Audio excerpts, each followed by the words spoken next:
Renny is more like a symphony orchestra director without the maestro at the top directing and pointing to the I want this and I want that. You have chaos with all those beautiful instruments.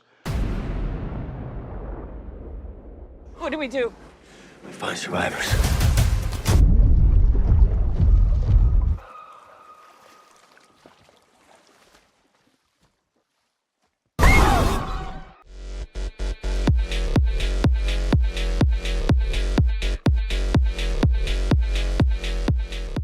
I am so excited to see you today to talk about this film that, as I was saying before, these are my two fears in life, like getting in a plane that is going to crash and then like finding myself despondent in the water. I know that your style, Renny, in a way, has always been at the intersection of tension and spectacle.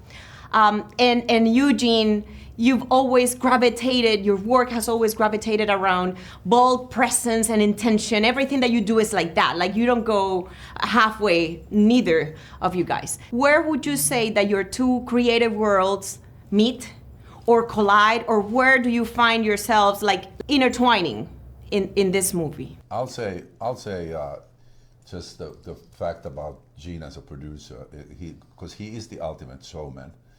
And having somebody like that supporting you and cheering you on and giving her his wisdom and experience to you was an invaluable experience. And I think together we infused the movie with not just the spectacle, not just the huge plane crash and the sharks and all that, but with the emotion of the characters. And I think, if I may speak on his behalf, I believe that a rock star is the master manipulator of the audience. They know exactly, they can drop a pin and they know what the audience will do and how they will react. And that's the essence of the success of capturing over 100,000 people in front of you and getting them to do exactly the same thing at the same time.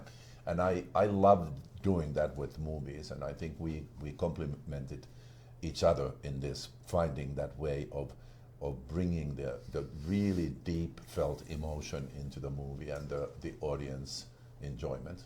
I have to say that there's a decided difference of being in a band and being a director of an awesome spectacle that thrills and chills, makes people laugh, cry, and scares the bejesus out of them.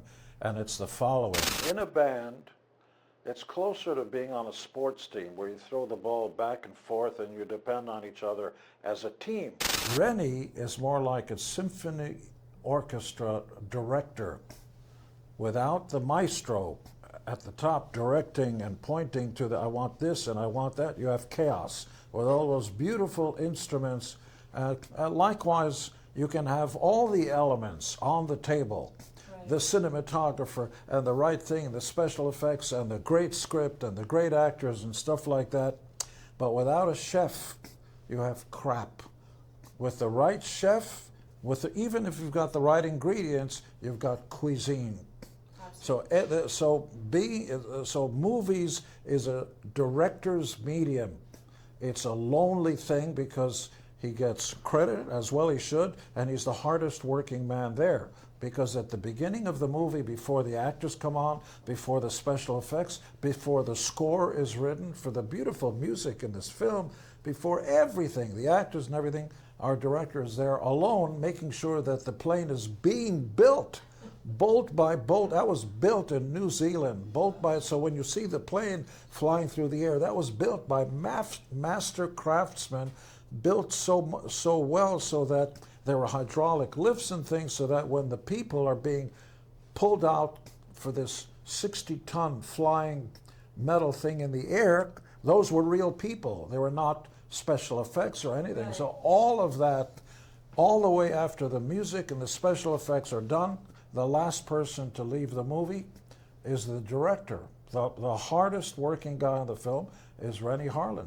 Guys, this is a great movie, and I really wish that the movie does what did to me, to everybody else, and people, if people linger with something, after watching this, let that be that entertainment is still possible in the best way, where it's thought-provoking and everything makes sense in a movie like this. All the women in this movie, they kick ass, and they sacrifice their own safety to try to save somebody. Even the little children are fighting not just to be alive today, to try to help somebody else. It's a great human story. Absolutely. And every movie has a heartbeat. This has it, like from the get-go, you feel that heartbeat bouncing. Thank you so much. Thank you so much, guys. I really appreciate it.